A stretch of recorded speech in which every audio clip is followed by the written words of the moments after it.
All right, gentlemen, how we doing today? Doing good. How about you guys? Couldn't be better. I I could be a little bit better, but aside from the obvious, I'm doing well. Life is good. God is good. Everything is good.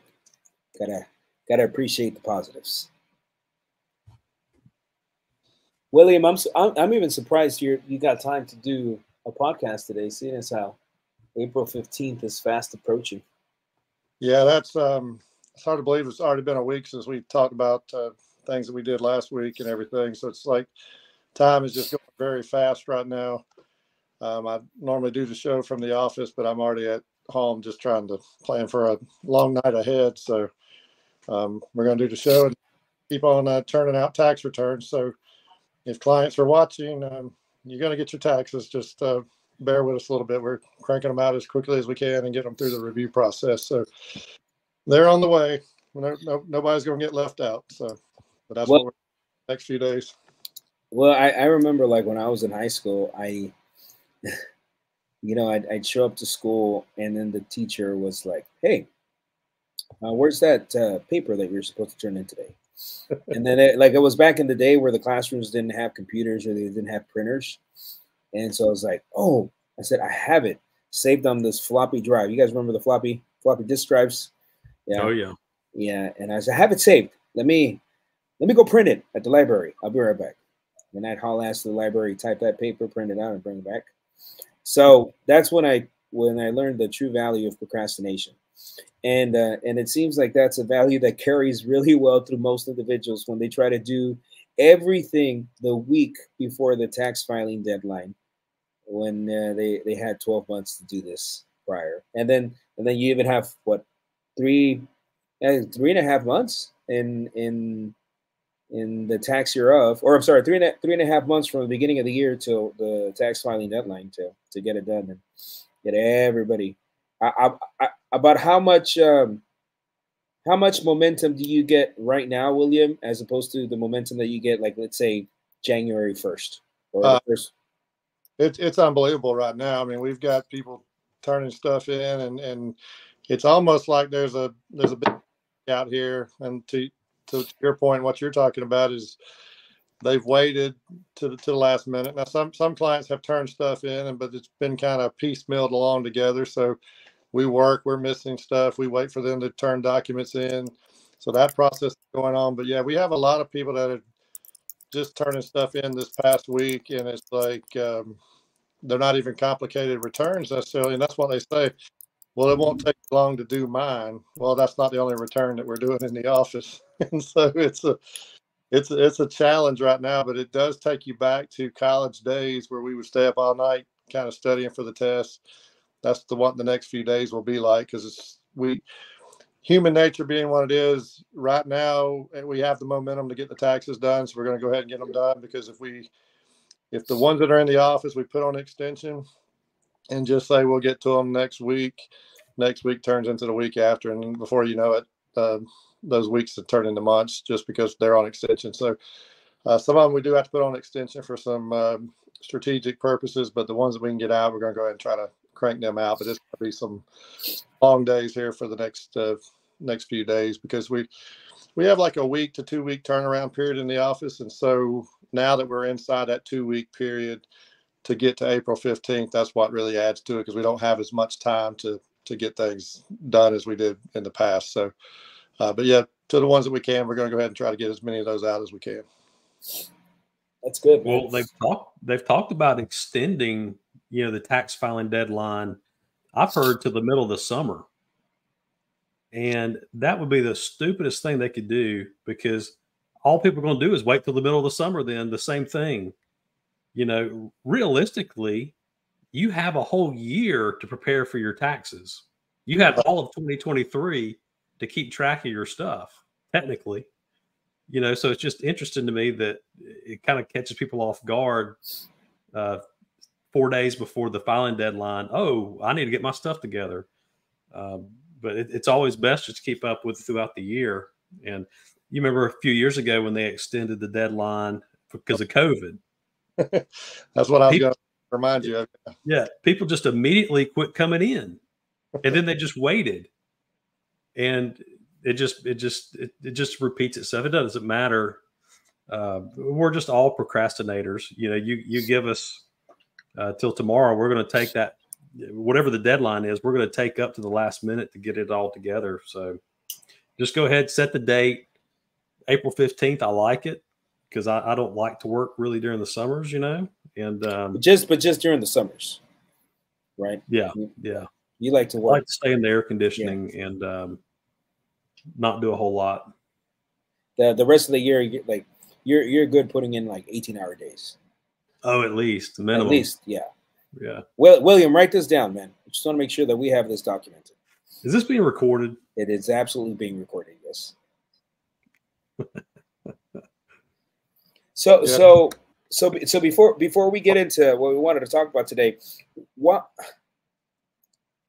guess I can kind of sympathize with especially business owners, like people that have W-2 jobs. I mean, there really isn't much to it. You just bring in your tax documents and you file. I mean, that's pretty easy. Unless you're like a high W-2 income earner and now you're trying to figure out ways to mitigate taxes, that can get pretty complicated. But like for business owners, like realistically, those are the ones that have the more complicated returns. So if you guys could give people like one piece of advice to keep themselves organized throughout the year so that come the tax filing deadline, they're not scrambling, trying to put everything together so that they don't have to pay penalties and interest for having to file an extension. If you can give them one piece of advice, William, what piece of advice would that be? Well, I'll just give you a couple of examples that we run into today. And got some high income tax people that we feel like we're working with them year round. And I think to your point also, we're having conversations and they're telling us that they're keeping up with stuff. But one example of something that needs to be kept up with is estimated tax payments. And so one of the things that we give to clients at the end of the season going into next year, then they got to pay their estimated taxes. We give them a printout that has a schedule of payments, and some of them keep up with that. And every time they make a payment, they write it in the little piece of paper that we gave them, and they bring that back with their tax return. Well, then we know exactly how much they paid in estimated taxes. And for those of you listening, what estimated taxes are for business owners, they have to pay their own taxes in. So quarterly, throughout the year, you're supposed to pay in 1/4 of what you expect your tax liability to be. And so when we go to prepare that tax return, we don't just have a W-2 that has withholdings on it. We're trying to figure out how much of this tax bill that you now owe have you paid during the year. And a lot of business owners struggle with knowing what they've paid. They know they've paid something. And for ones that pay it out of their business directly, they have a record of it, but some of them pay it personally.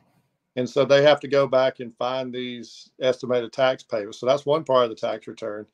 The other thing that I see people really struggling with that have rental property, and it's how much rent income did I collect during the year? And then expense wise, what do they pay in property taxes? What have they paid in utilities and things like that? They really struggle with that. So those are two items that I've noticed that has held up some tax returns this year because they have to go back and try to put the whole year together. So estimated taxes, keeping up with those as you pay them on your journal. And then rental properties, maybe having some kind of notebook or some accounting system where you keep up with the rents as you collect them, so that you'll have a record of it when it comes time to filing taxes. Yeah, well, and other than the obvious, keeping up with your books on a regular basis, I think one of the most overlooked things to keep up with is your mileage. And you sit down with somebody, or you're trying to gather their documents, maybe they have their documents, but then you ask them, well, what was your business miles last year? It's the same as it was last year. No, it's not. It can't be. And, you got to keep track of that mileage because, sometimes, they'll sit there and try to, well, I usually do this and this each week and try to back into the number, but most likely they're undershooting it. And they're probably leaving money on the table where if they'd have just taken a few minutes to document that, they could probably have some bigger savings. I mean, for example, today I was at one of my offices and I left to go to the bank. Well, it's 3 miles. It's 3 miles from the office. So that's almost a $2 tax deduction. Well, if I do that enough times throughout the year, that adds up. So I keep track of all that little stuff. I just keep a notepad in my truck and just write it down. And if you want to get fancy, you can get an app on your phone and do it that way. But yeah, document your mileage, keep up with it. Because ultimately, if the IRS were to ask for it, they're going to want to see your mileage log and what you've kept up with. And for those of you guys that are obviously never going to keep a mileage log, and you're just guesstimating your mileage for your business every year, which is probably 95% of business owners, because I don't want to say it's 99%, but I'm pretty sure it's 99%. Then keep yourself from making some pretty common mistakes that can get you audited. One of those being using the exact same mileage as you did last year. So good point, Dwight. Like if last year you said, oh, I drove 13,554 miles last year. And then this year's like, oh, I also drove 13,554 miles this year. You know, this is like a robot. Probably not very believable. So that's one. And then the second thing with the mileage, stay away from putting nice round pretty numbers. Like you drove 14,000 miles, like 14,000 miles for your business. That's not believable. For those of you guys that are obviously not going to keep a log and you're just going to guesstimate the amount of miles, which at the end of the day, the IRS is not going to come and look at the meter on your car and be like, well, what was the meter reading? No, they're not going to do that. They're just going off of what you put on the return. Just make sure that you don't make those dumb mistakes, because those are the dumb mistakes that can get you audited for something very, very stupid. So just be mindful of that. I don't know if you guys have anything you want to share on that. Well, even if it is round numbers on your mileage and you've kept up with it, then you've got your proof. But yeah, to have no proof and for it to be 40,000 miles, yeah, that looks a little odd. And that's for any of your expenses. If any of your expenses are just round numbers, that is a red flag for the IRS, and it's something that they can catch pretty quick. So make sure you're keeping up with all your expenses. It's very rare to have an expense end or all your expenses ending in zeros. I agree. So talking about expenses ending in zeros and giving money to the IRS, what are we talking about today, gentlemen? Well, we're talking about if you've got to give your money to somebody or something, you might as well give it to somebody that can use it and do good with it. And be able to bless other people with it, because I know that once you give that money to the IRS, it doesn't help a whole lot of people in the U.S. anyway. I don't want to get off topic with sending money to Ukraine, but you know, the government sometimes doesn't use the tax money like we think it should, and so give it to a charity that aligns with your values, and they can distribute it on your behalf. So how much can somebody actually give to charity? So like assuming that I make $100,000 a year, what would be the maximum amount that I could give to charity? Well, there's a couple different thresholds. One's at 30% of your adjusted gross income, and then another threshold is at 60%. So it kind of just depends on what you're donating and how long you've owned it. If you're donating tangible assets. So it's typically around 60%. So if you were to make a $60,000 donation, then you could write off the full amount. One thing a lot of people don't know about though is if you end up giving more than that threshold, it actually carries over for the next 5 years. So that's helpful. You kind of have some built-in savings or built-in donations sitting there for the next year, kind of like suspended losses, I guess, where you can't use them, so they just roll over to the next year. So if for simplicity, if I make $100,000 a year and I want to donate cash to charity, I could donate as high as $60,000, correct? Right. Mm-hmm. Okay. Now, obviously, for most people, that's not attainable, because that's just a lot of money. That's more than half of your income. But if you want to donate $5,000, $10,000 to charity, for a lot of people that tithe, you give money to church, I mean, all of that can be a tax write-off because you're giving it to the church. The church is a nonprofit, therefore it is considered a type of charity, and all of that can be a deduction on your tax return against your taxable income. However, for wealthy people, for wealthy individuals, people that make a substantial amount of money, assuming that your AGI, what is AGI? It means adjusted gross income. It means your income on a personal level after you factor in all expenses and, you know, assuming that you have a business, all the expenses. I guess, Dwight, dumb it down. How do you calculate an AGI? How does somebody know what their AGI is? Well, it's basically all your income added up. Okay, and like assuming that prior, like you have prior to any adjustments to income, correct, William? Yeah, so we have things that are called adjustments to income, and we have things that are deductions. So there's some things that you can adjust your income off, which would be like student loan interest, educator expenses, and retirement plans. Those go in as an adjustment to income. So if you have your gross income less the adjustments, gets us down to adjusted gross income, and then we get into standard deduction after that. Understood. Okay, so basically income from all sources would be your adjusted gross income. Correct. That's where it starts. Yeah. Okay. So then you can take 60% of that and contribute it to charity. However, there are very creative ways for you to do this where you can actually take a loan, and I don't know how much in the weeds you want to get on this, but you can actually take a loan for 60% of your income. With that loan, you donate it to charity, and then I guess how do those mechanics work, right? Because I know there's ways to take loans to donate to charity, and you can still reduce your taxable income.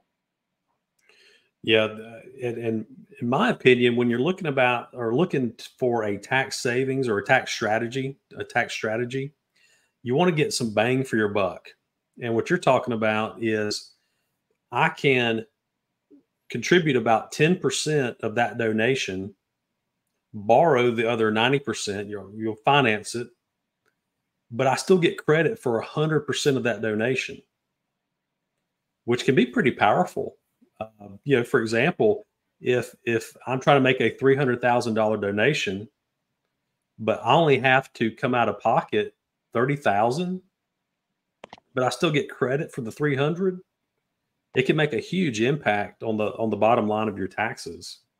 And a lot of people don't know about this strategy, but it's you know, one of those that are kind of secret, and you know, people just aren't out there talking about them like we are. So we're trying to bring, you know, attention to that. So you're taking a loan, you take the loan. So let's bring it down to simple numbers. Let's just, even though it's not recommended to do it in such a small scale, but like, let's say I make $100,000. I want to donate $60,000 to charity, but obviously if I take $60,000 out of my own pocket, that might be far beyond my comfort zone. So then what I will do is I'll say, well, instead of taking $6,000 out of my own pocket, I will take $6,000 and I will borrow the rest. So I'm still giving the full $60,000 to charity, but the majority of that contribution is actually coming from a loan, but I'm still able to reduce my taxable income by the $60,000 that I'm donating to charity, even though I'm really not giving my own I'm only giving a little bit of my own personal money to charity. The rest of the money is going to charity via a loan on my behalf. Like I'm basically taking a loan to be able to give that money to charity.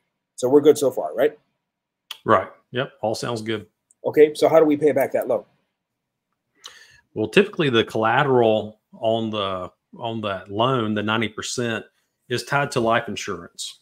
So you have a life insurance policy that you know, when you pass away, then pays that loan back, and so that loan's taken care of.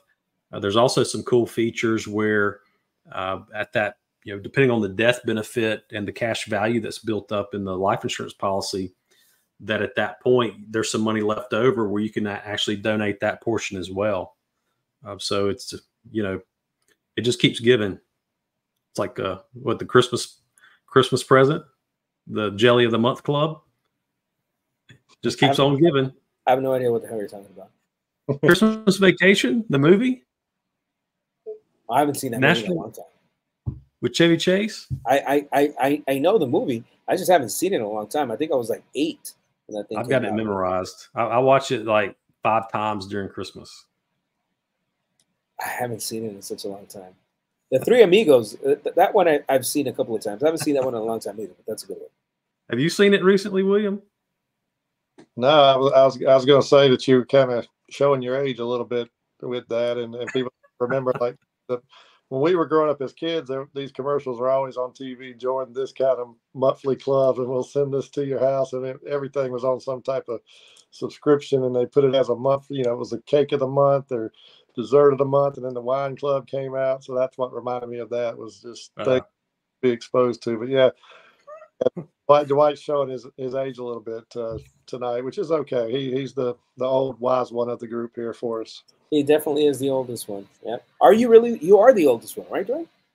No, I thought I was the youngest. I'm only halfway to Medicare. Yeah, like 3/4 of the way to Medicare. I checked. Yeah. P membership is showing up in the mail here in the next year, so that's when you know he's really old. Well, when do you start getting your senior citizen discount? Is that at 50? I get a few at the local buffet these days because of my they look at the goatee and then they just assume that I'm there with grandkids and everything. So I've gotten that before and I just kind of accept it.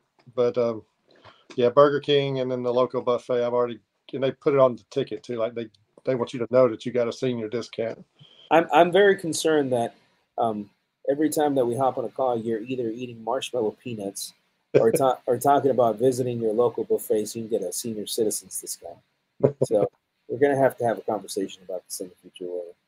Yeah, that's the circus peanuts. That's another childhood thing, but that keeps me less stressed when I'm working on some taxes. I just kind of need that. Takes me back a little bit to the calmer days of youth a little bit. But you know which I saw somebody post this on Facebook, like the most underrated candies in the world. Have you ever seen those little they're the little cherry candies that the wrapper is like a cherry? You know what I'm talking about? So the wrapper is like a little cherry. Right. You know what I'm talking about, William? I do. Dude, those things are legit. That's like the best candy ever, most underrated candy that you tend to find in a lot of different places. I would imagine it's not very expensive, but it's very, very good. Yeah, we kids went to a candy store last week when we were on the spring break with them, and it sent me back a few bucks, but they had a great time filling up their bags of candy. So in reality, charities is a great way for you to say, well, instead of giving all of this money to the IRS, then I'm going to give it to charity. And then kind of circling back to that one option where you can actually take a loan to give the money to charity and you're still able to reduce your taxable income. I guess the question is, how do you determine what charity? Like, do you actually get to pick the charity that you want? On the charitable finance, no, unfortunately not. And that is a drawback. And,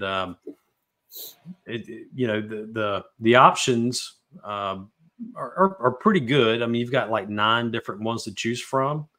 And the company that we partner with to help our clients, they do a very good job underwriting and asking a lot of questions about the client to make sure that basically the answers to the questions and what type of mission or what type of charity that they want to support, they align with one of those 9 funds to help them.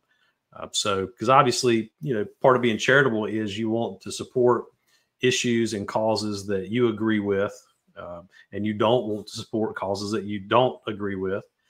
So they do a good job of vetting, the funds that help with the donation and that are donating the money to charity, as well as the client, to make sure that everything's going the way that they would like for it to. But on the back end, there is a gift at that point that you can designate once you pass away to the charity of your choice. So whether it be a church or an actual charity, you can allocate that at that time.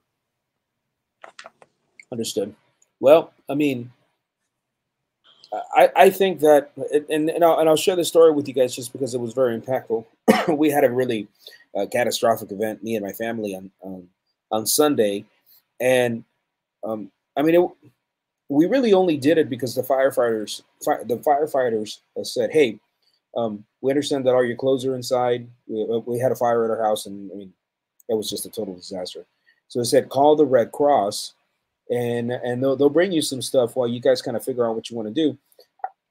I really didn't want to inconvenience anyone, but I said, okay, like they were very adamant, call the Red Cross. And I was like, okay, I mean, I'll give them a call.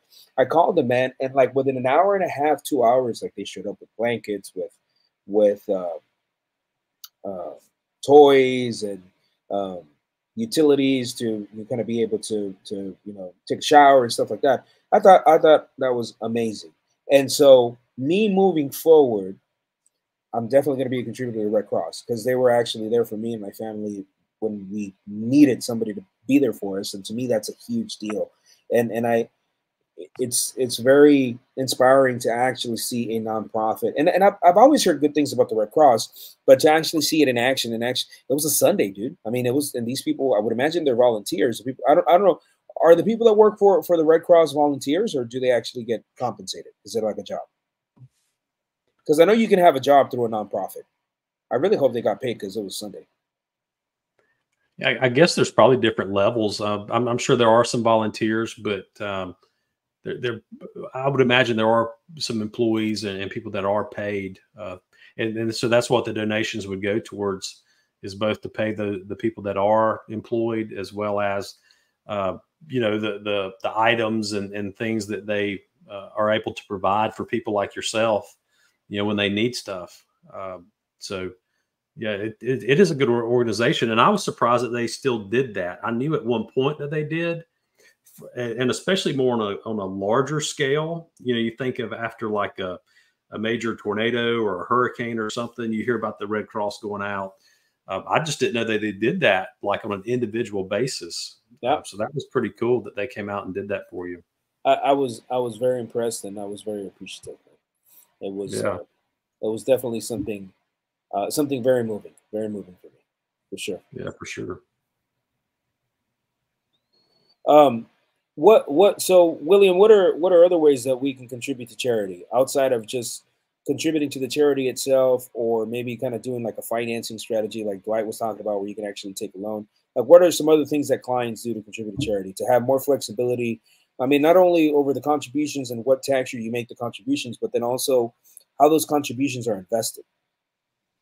Yeah, well, there was one client I was able to help out earlier this year. That kind of give you an idea, because one of the things that we talk about and work with clients on is leaving a legacy. So something that you can leave behind when we do pass along, and that's just a part of life that we don't like to think about, but we're all in line to die one day. And so, it is, as we get older, it is something that we think about. So this was a client that was in their 70s, and they had this quadplex apartment building for a number of years, probably 20, 30 years. So, it had 4 doors on it, and it has provided income for them for a good while now. But reality is they're getting older, and it's just something that they decided that they didn't want to keep doing anymore. But they still needed the income to support themselves. So, at least have a little bit of income along the way. So one of the things that they wished to do is that their church was going through a building fund. And so they wanted to contribute a lot of money toward that building fund. And so initially, when they came to us, they were going to sell the fourplex, pay taxes on the gain, and then give money to church after they pay the taxes. And so what I was able to do was sit down with them and explain another way, which is one thing that it's called a charitable remainder trust. And so the way that this thing functions is we were able to change the title of the fourplex and put it into the trust. And so by doing that, now it became a trust asset. And at that point, there would be no capital gains tax paid on the sale of that, because when the trust sells it, and this would be an irrevocable trust at this point. But so when they donate that asset to the charitable remainder trust, they get their charitable donation in the year that they donate the asset. So in this case, it was like a $400,000 asset. that gets on their tax return as a charitable donation. Because it was property, it's limited to 30% of AGI, but it's still a significant tax deduction. So not only for the next few years, next 5 years, basically that charitable donation will carry forward for them to reduce current year income. But the way the charitable remainder trust will actually work in this case is a portion of those proceeds, when that fourplex is sold later this year, we will set some of that to go to the church immediately. So they'll get some immediate cash into their building fund. And then the client will now, that money will be invested in by the charitable trust to increase in value along the way. And they'll be set up to get an income stream, almost like an annuity coming off of that trust, to provide them some income while they're living. That's why it's called a charitable remainder trust. So some of it will go to charity, some of it goes back to the client as a form of income. And then whatever is remaining at the time of death, then all of that goes to charity. And in this case, they've assigned it to their church. So not only will their church get an immediate charitable donation, say this year, they will continue to get charitable donations each year while they're still living. And then at the date of death, if there's any money remaining in that trust, then the rest of it will go to charity as well. So it gives a good way to donate and leave a legacy, but also that money can grow. And so what you might have been able to do if you had paid the taxes and then gave some money, you might have only been able to give about $100,000 or maybe $150,000 in charity. Now we have the opportunity to give maybe an immediate $50,000, and then $10,000. Essentially, that money could outlive my client. And so this church then could be on an annuity stream just because we took the time to have some tax planning from a charitable standpoint. And the client just wasn't aware of this. So when we made them aware of it, it combined a tax strategy together with something that they were already wanting to do as well. So when we can do things like that and have a client that's charitable minded to begin with, it really helps. And there was another story Dwight and I were talking about this week where he had a client that was already giving a lot of money to charity. And so he's going to be meeting with them a little bit later this year to see how maybe we can rearrange, so maybe they can use the charitable financing structure that we've talked about to have a bigger impact toward charity, but maybe not even have as much out of pocket, so they can have some money to invest in. So it's really kind of neat. The more that we learn about charitable donations, not only can it affect the community and things like that, but it may not cost as much as what you would think, because when we look at the tax code, we were thinking 60% of your adjusted gross income, who could possibly do that and still live? But then once we structure some other assets and things like that, you really can give a lot to charity and make a huge impact. And that's, to me, that's the power of what we do to work with clients on these strategies, is that we can really match the strategy with what they want to do and benefit charities on a big level. So like I said, this lady's church is going to benefit for years to come, just because we were able to sit down and have a conversation before she sold the fourplex. So the only, and that's a great strategy, man. The only thing that I was a little confused on, how is it that they're able to pull the stream of income from the property?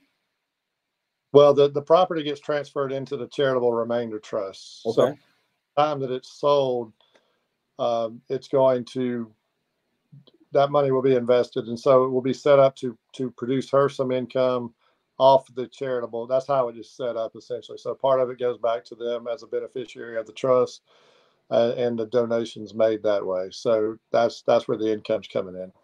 So they didn't actually donate the building inside of the trust to the church. They donated the building to the charitable remainder trust. They sold it inside of the charitable remainder trust.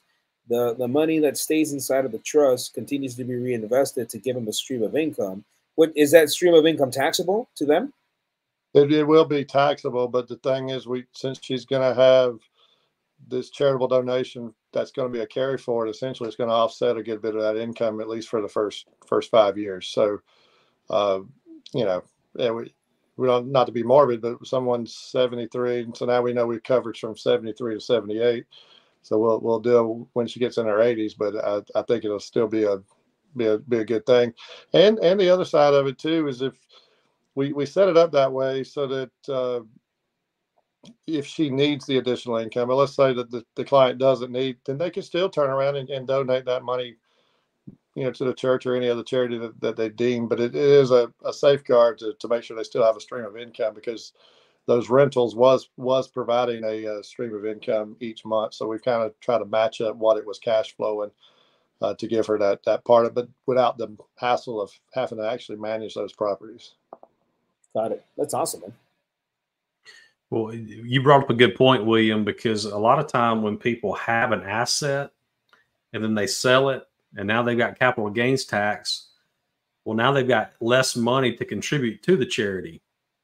So to come up with a strategy like you're recommending, or there's some other strategies that you can do to donate that asset to the charity, have them sell it.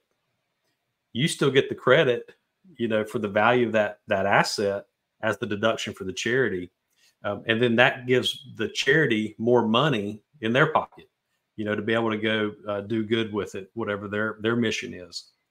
So I wanted our viewers to get that point that, it's not true. We're trying to save you money on your taxes, but at the same time, if you've got more, I guess, charitable power then at that point, because you've got more money to donate, then the charity also has more money to use for themselves as well. But if I could real quick, because William brought up the story of that client. So I just want to share that really quick. Unfortunately, this lady came to us a couple weeks ago. So 2023 is already over. We couldn't use this strategy for her, but I wanted her to see the power of the strategy so she would want to work with me this year. And so I pretended on her 1040 like she had made a charitable donation. And to give you some backstory real quick, she and her husband did really well last year, made almost $700,000. And she and her husband both had donated $80,000 over the course of the year. And they were like, well, we'd rather give $80,000 to a charity, to our church, because we know that they'll do good with it. And so I share, at $680,000, they could donate about $400,000. So I added the $400,000 as a charitable donation. But of that $400,000, they only have to contribute, or they only have to pay $40,000 of it, 10%. So they would have gone from owing $20,000 like they did. They had to pay $20,000 to getting a refund of $77,000 had they done this one strategy. So that is $100,000, reversal there, or, altogether $100,000 swing. So if you're interested in this strategy, reach out to us. We'd be glad to talk about your situation. But typically you need to have about $500,000 adjusted gross income to make the strategy work. So if that's you and you want more information, we'll be glad to talk to you about it. Now, for people that are not maybe, and that's a great story, man, and I'm glad that's definitely going to make an impact for them in tax year 2024. But there's also other ways that you can donate to charity without actually donating to charity. You can donate to something called a donor advised fund. Well, basically what that is just a type of investment account that all of the money that goes in there is technically going towards charitable contributions. You're just not making the charitable contribution yet. You're putting it into this account so it can continue to be invested. And then whenever you're ready to take a distribution from that account and go and distribute that to charity, that's the account that you pull the money from. However, like assuming that we're at the end of tax year 2023 and you're trying to look for like last minute strategies, one of those strategies could be, hey, I'm going to take $20,000, assuming that you have that much liquid capital disposable. You go throw it into one of these donor advised funds, and then you can donate that in the next tax year, but you still got to write off that donation in tax year 2023 because that's when you made the contribution. Am I right, Will? Am I missing something there? Oh, you're right, and I love this strategy, so I'm glad you kind of segue over to it, because what happens is you get to the end of the year and you're calculating your income, and you're like, okay, I need to give some money to charity, but which charities do I give it to? How much do I give it to? By taking the money and parking it in the donor advised fund, you're able to just go ahead and get your donation. So if you wanted to set aside $20,000, $30,000, whatever it is at the end of the year, you can put it in that donor advised fund, and then you have the option of distributing it at a later date. And the good thing about the donor advised funds is you're not required to even distribute that money out. So that money essentially could sit in there and continue to grow with it because it's invested money. You're not paying any taxes on the gains of that money. And then at that point, you can do more with the money as it grows. But yeah, the immediate tax deduction of parking that money inside the donor advised fund is a great tax deduction, because we run across clients that want to set up a nonprofit, let's say. Well, there's a lot of paperwork and a lot of stuff that even goes into establishing that nonprofit, and then you've got to maintain it and file tax returns on that. Even though you're not paying taxes on it, you still got to file an informational return. But if you just contribute to the donor advised fund, you basically have the ability to have your own nonprofit at that point without all the red tape that goes into it. And you can invite other people to donate into your fund as well, and they'll get a tax deduction. So it's really a good way to avoid the nonprofit red tape, but also to be able to get charitable donations and be able to give money to places that are close to your heart and everything. So who sets that fund up, William? The main one that we use is through Fidelity. They're one of the main ones. And the key there is, if you have less than $100,000 in that fund, then you really have to have someone like that to maintain it.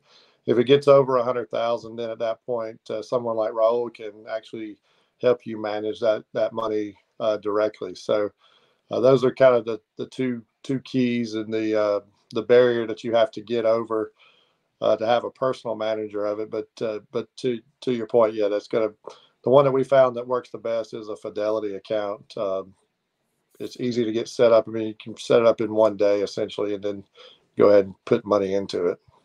Well, and the cool thing about this too is that we have a lot of clients that eventually want to open their own nonprofit, which a lot of the times we advise them to not necessarily get into that, not because it's not important or it wouldn't be important to them, but because it's another full-time job. Just because it's a nonprofit doesn't necessarily mean it isn't going to require time. And there are so many, like literally, I don't know, millions of nonprofits already in existence. I don't think it would be difficult for you to do your due diligence and find a nonprofit that you know is really utilizing the money for the cause that they promote, and then just go and contribute directly with it. But assuming that you did want to start your own nonprofit in the future, then you could potentially do that. And then let's say you have $200,000-$300,000 sitting in this donor advised fund that's just been accumulating over time. Well, now you can use that as the seed money to kick off your nonprofit. But over the course of the years, when you made those contributions, you were getting that tax deduction for your nonprofit contributions.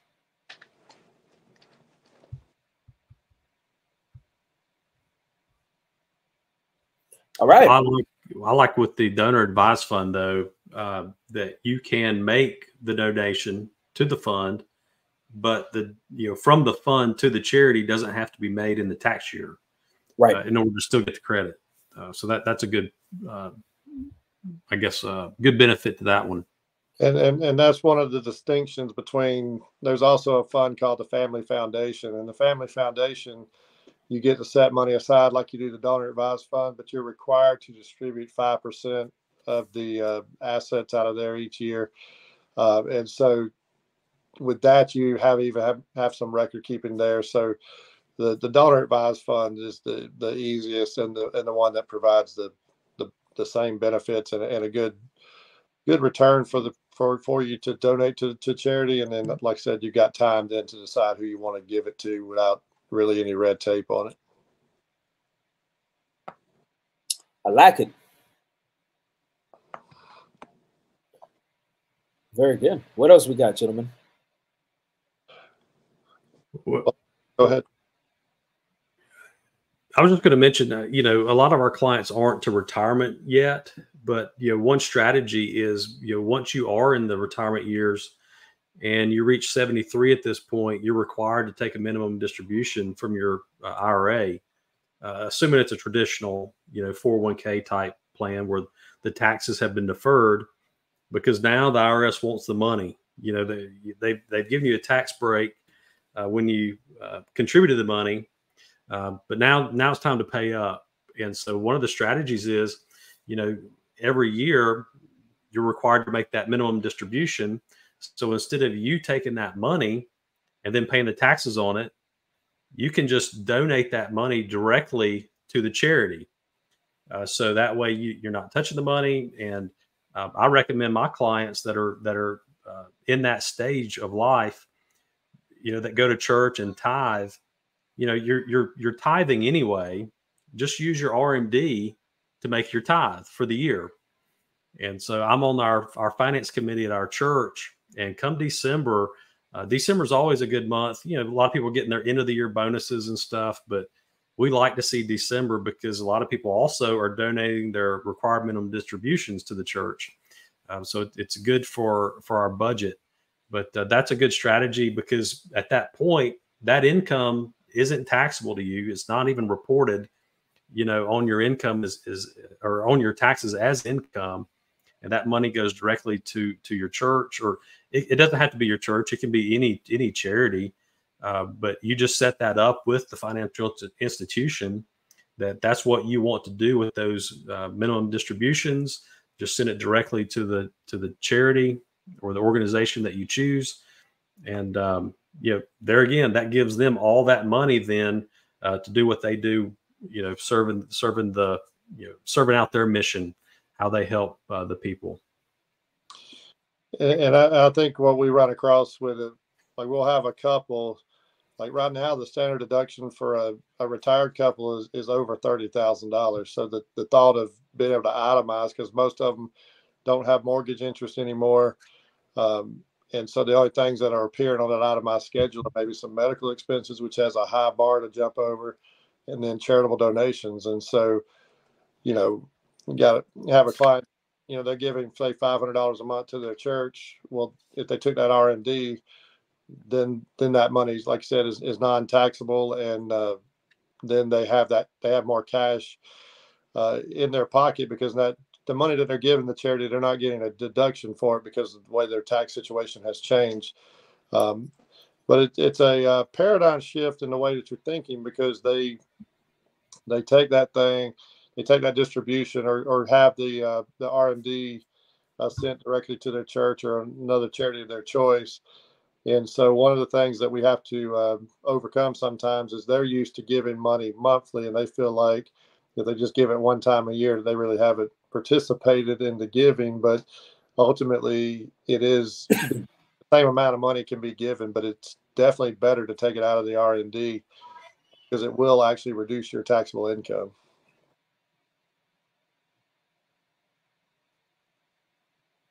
And I don't mean to not look at you guys, but I only have 2 screens today. my setup is a little limited.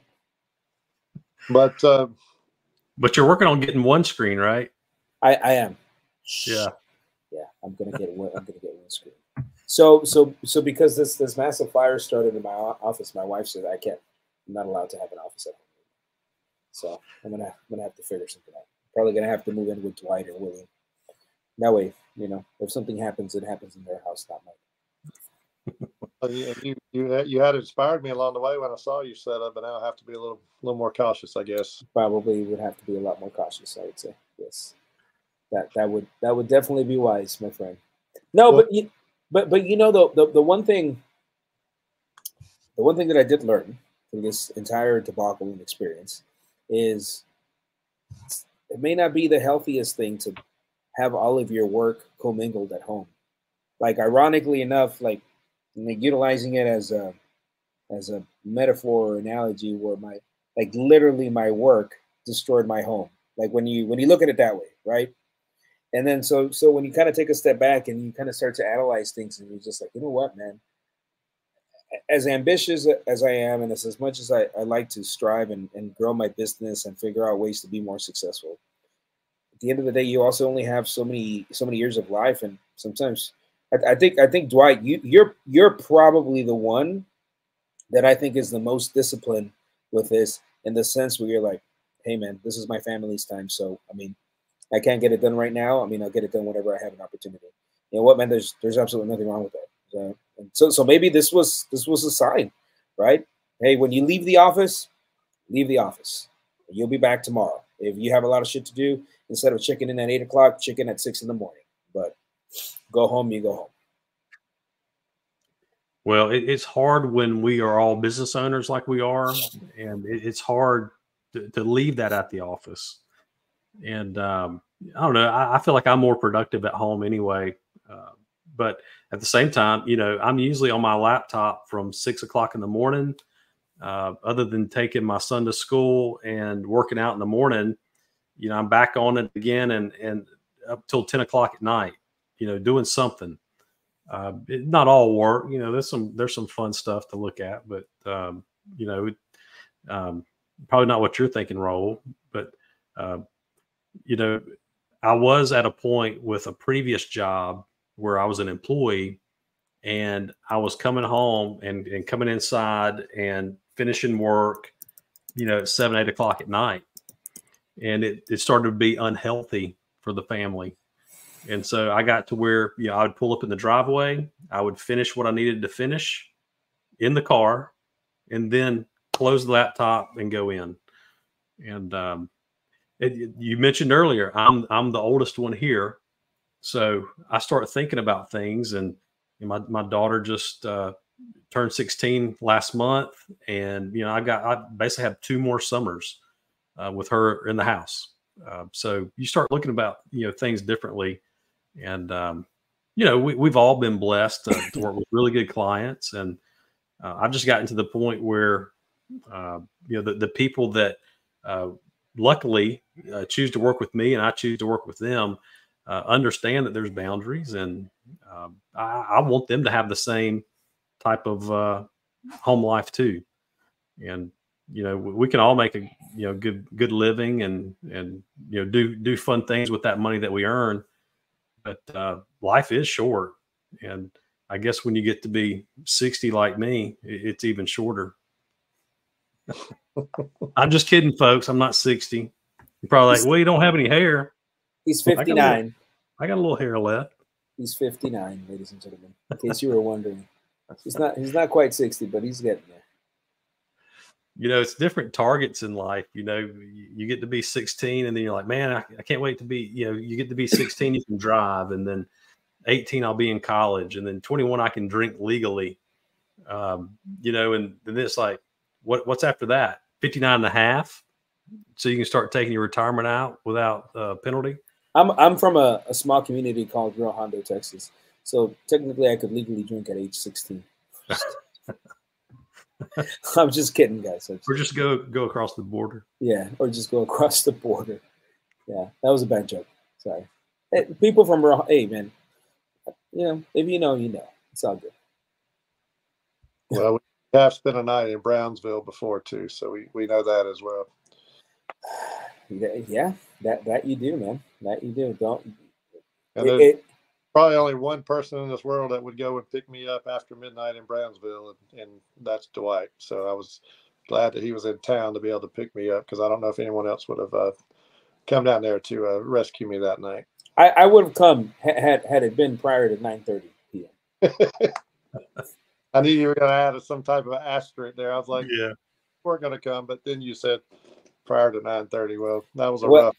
It's because our friendship has a fine print. It's like, I'm here for you for anything and everything that you need. And then at the bottom, it's like exclusions or any mishaps that happen after 9:30 p.m. Central.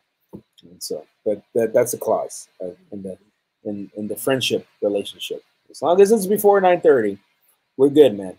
It's after 9:30. I just hope you don't get mugged. Well, I just didn't know any different. I didn't know you weren't supposed to go to Brownsville after midnight. I can go to Brownsville after midnight. You guys can't go to Brownsville after midnight. Yeah. But I mean, I'm pretty sure I can pull it off. How about you guys? Yeah, we survived. Yeah. They said there's only one place we can send you tonight, and it's Brownsville. So we didn't really know any different other than what we see on TV. So we just had to go. That's hilarious, dude. Oh. it worked out. You're here today, and that's we have a story to tell. Yeah, we have a story to tell, and at the end of the day, that's all that matters, man. And we didn't get arrested. Yeah, and I think everybody, Brownsville is famous for being the border crossing city of the United States. But so that was what I was concerned about. If I did get into an Uber that night, were they going to take me to Mexico or keep me in the U.S.? So I was just glad that I could trust Dwight's Uber service that particular evening. Did he charge you for the Uber service? Not directly. I did have to buy him some beers along the way, but that was well worth it. Good. Okay. Yeah, an Uber from Brownsville to where were you staying? Harlingen? Yeah, we were in Harlingen that particular week. It's like $150, man. There's only like 4 Ubers in the entire Rio Grande Valley. There you go. So yeah, that would have been really expensive. All right, gentlemen, are we good? Anything else that we want to add on charitable contributions for today? Well, I just want to talk about one program that we have in the state of Georgia, because you guys been in Texas and Tennessee, y'all don't have to deal with state income taxes, but Georgia, we're lucky to live in a state that has low taxes, but they still do taxes about 5.5% a year on our income. So we have a program in Georgia called the Georgia Heart Program.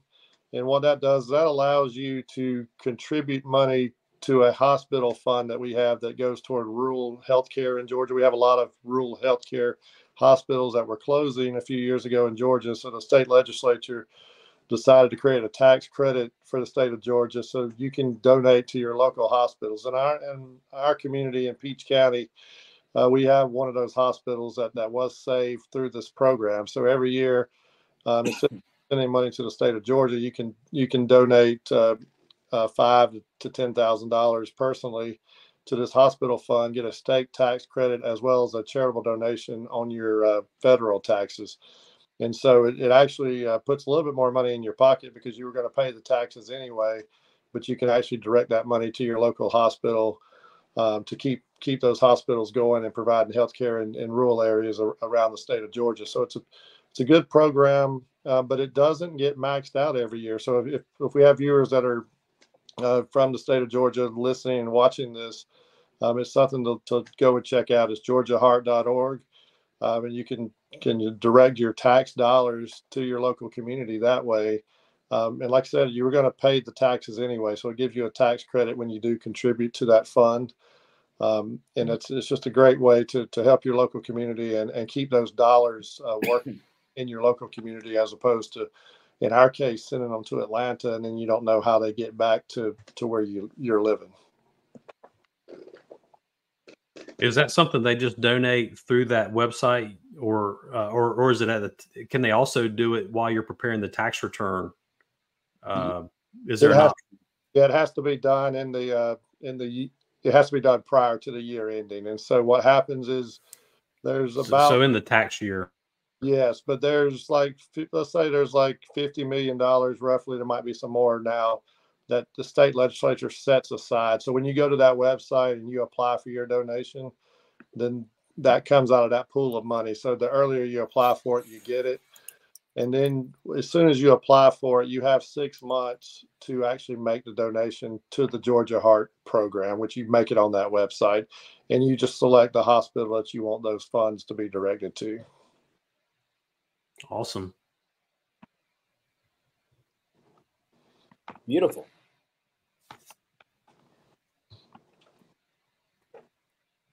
All right. Anybody want to close this out? I'll close this out real quick. We're talking about charity tonight, and to get a little spiritual here as we wrap up. I believe that everything that we have came from above. So everything that we've been blessed with came from the Lord, and I think it's up to us to be good stewards of those blessings. And so, it's for some people, it's a mindset shift where it's not our money to begin with. It's money that we've been provided to take care of our family with, to help, to help other people with. So being charitable and giving back just a small portion of what you've been blessed with is a powerful thing to do. And it's all about making an impact, both in your local community. If you're donating to churches, I'm sure there's a world mission that the church also donates to. So you're helping people abroad, all around the world. So I encourage you to be more charitable. When people make out their budget, sometimes they'll go ahead and whatever their income is, they'll go ahead and factor in 10% for their donation, right off the top. And can't you imagine the change that all of us could create in the world if we each, provide, gave more money, because ultimately it's not ours to begin with. So quit thinking about it like it's our money. Now, granted, we can do a whole lot better with it in our pocket than sending anything extra to the government. So the option then would to be donate it to charity, donate to something that aligns with your values and that is going to do good in the world. So enjoyed tonight. Great discussion, and we'll come up with something for next week. I like it. Very good, man. That was great, dude. That was awesome. Ladies and gentlemen, thank you so much for watching today, and we will see you next week.